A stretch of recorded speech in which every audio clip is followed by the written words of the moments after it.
राष्ट्रवादीचे आमदार अमोल मिटकरी आपल्यासोबत आहेत। सर, आज सत्ताधारी पक्षातील आणखी एका आमदाराचा व्हिडिओ समोर आलेला आहे। संजय शिरसाट यांचा बेडरूम मधला एक व्हिडिओ समोर आलेला आहे आणि त्यांच्या बेडरूम मध्ये पैशांनी भरलेली एक बॅग खरं तर पाहायला मिळत आहे।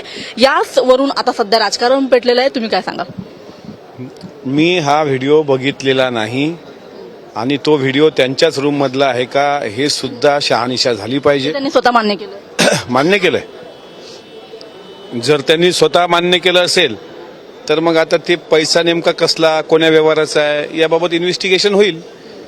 पण आता असं असतं की साधारणपणे एखाद्या म्हणजे याचं नेमकं कारण काय, जर त्यांनी मान्य केलं तुम्ही म्हणताय, मी बघितलं नाही, ते पण मी बघितलं नाही, त्यांच्या बेडरूम मधला असेल तर ते स्वतः उत्तर देतील, ते सक्षम आहेत उत्तर द्यायला की तो पैसा कुठून आला, काय आला, हे स्वतः शिरसाट साहेब सांगतील।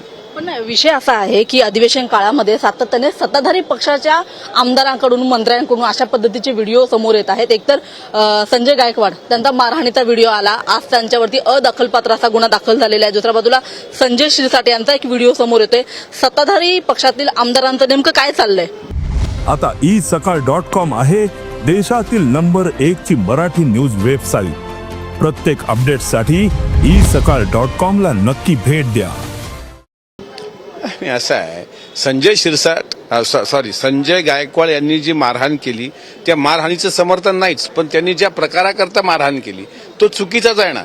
तुम्ही त्यांच्यावर एनसी दाखल करताय किंवा दखलपात्र गुन्हा दाखल झालाय त्यांच्यावर, ठीक आहे, कायद्यानुसार एखाद्या आमदारांनी एखाद्या सुरक्षा रक्षकाला मारलं, त्यांनी तक्रार दिली, गुन्हा दाखल झाला, हा एक भाग झाला। दुसरा भाग, त्याचा एक बाजू तुम्ही ही पण बघा ना की एखाद्या उपहारगृहामध्ये अशा प्रकारचं शिळं निकृष्ट दर्जाचं, जिथं उंदीर फिरतात, जिथं घुशी आहेत, जिथं अस्वच्छता आहे, ती लोक, ती महाराष्ट्राच्या बाहेरची लोक असं जर जहरी अन्न खाऊ घालत असतील तर एखाद्या आमदाराचं उद्रेक होणं साहजिक आहे।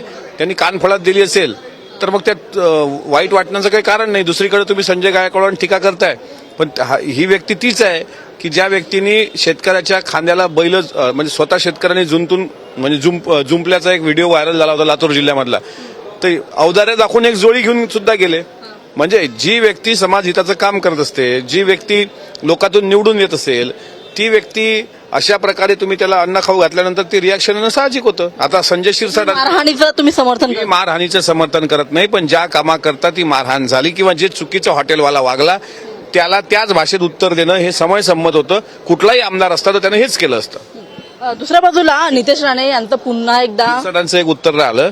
संजय शिरसाटांनी च्या व्हिडिओच्या बाबतीत तुम्ही विचारताय, त्यांच्या रूम मध्ये जर तो व्हिडिओ असेल आणि त्यांनी जो मान्य केला असेल की त्यांच्या रूम मधला आहे, तर त्यांनी प्रामाणिकपणे हे मान्य केलं, पण तो नेमका काय आहे व्हिडिओ, कसा तो पैसा आला, याची सुद्धा शहानिशा करणं सरकार म्हणून सरकारचं काम आहे आणि ते सरकार करेल। दुसरा एक विषय असा होता की नितेश राणे यांचं पुन्हा एकदा एक वादग्रस्त स्टेटमेंट समोर आलेलं आहे। त्यांचं असं म्हणणं आहे की मुंबईचा जो डीएनए आहे तो हिंदूचा डीएनए, आताच्या काळामध्ये हिंदूंनी एकत्र येण्याची गरज आहे आणि मुंबई महानगरपालिकेमध्ये भगवेच बसणार आणि जर जे मुस्लिम लोक आहेत, ज्यांना मराठीचा पुळका आहे, त्यांनी आपली जी अजान आहे ती सुद्धा आता मराठीत देणं सुरू करावं। असं आहे की नेहमी एक गोष्ट लक्षात घेतलं पाहिजे, हे सर्वोच्च सभागृह आहे, म्हणजे विधिमंडळ हे सर्वात श्रेष्ठ मंडळ आहे। या मंडळात एखाद्या मंत्रिपदावर असणाऱ्या व्यक्तींकडून असं वक्तव्य येणं हे कोणीही त्याचं समर्थन करत नाही। राणेजी वारंवार असं वक्तव्य का करतात, ते प्रसिद्धीमध्ये राहण्यासाठी करतात की पक्षाला फायदा होईल म्हणून करतात? आणि असं बोलल्यानं, कोण्या धर्माविरुद्ध बोलल्यानं, कोण्या धर्माच्या श्रद्धेविषयी, आता तुमच्या बाजूला प्रियंबल आहे, त्यात दर्जाची व संधीची समानता हा शब्द आहे ना, डॉक्टर बाबासाहेब आंबेडकरांनी लिहिलेला। त्यामुळे हिरवा साप, डीएनए कट्टर हिंदुत्वाचा, अशा प्रकारचं वक्तव्य एखाद्या मंत्र्याला शोभनीय नाही।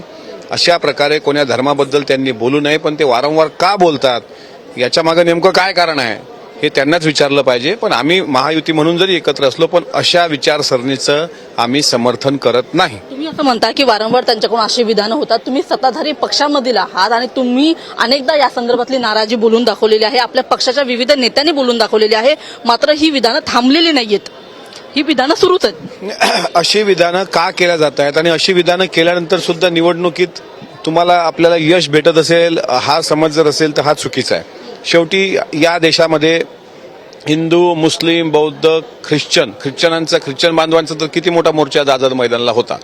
मला पण त्या मोर्चाला जायचं होतं, पण आज 33 क्रमांकाचं विधेयक येणार होतं, त्या विधेयकावर एकमतानं ते संमत करण्याकरता आम्हाला थांबायला सांगितलं होतं, आम्ही थांबलो होतो, म्हणून मला तिकडे जाता आलं नाही। सर्व धर्मियांना इथं राहण्याचा अधिकार आहे, पण असं विधान करून ज्या हिंदुत्वाचा आपण अशा पद्धतीने हिंदुत्व कडवं हिंदुत्व म्हणतो, प्रबोधनकार ठाकरेचं एखादं हिंदुत्वाचं पुस्तक त्यांनी वाचावं. काय आहे नेमकं हिंदुत्व? भगवान गोपालकृष्णाचं हिंदुत्व काय होतं? छत्रपती शिवाजी महाराजांचं हिंदुत्व काय होतं? आणि मुस्लिम समाजाला अशा प्रकारे तुम्ही बोलून मारून तर टाकू शकत नाही, देशाबाहेर नाही नेऊ शकत, पण या गोष्टीचं आम्ही समर्थन करत नाही. त्यांची ही विचारधारा त्यांना लखलाभ, पण अशा प्रकारे कोणीही अशा पद्धतीची भाषा ही, मी एक शिवशाहू फुले आंबेडकर चळवळीचा कार्यकर्ता आणि पुरोगामी राष्ट्रवादी काँग्रेस पक्षाचा एक सदस्य या नात्यानं या बाबतीत निषेध व्यक्त करतो.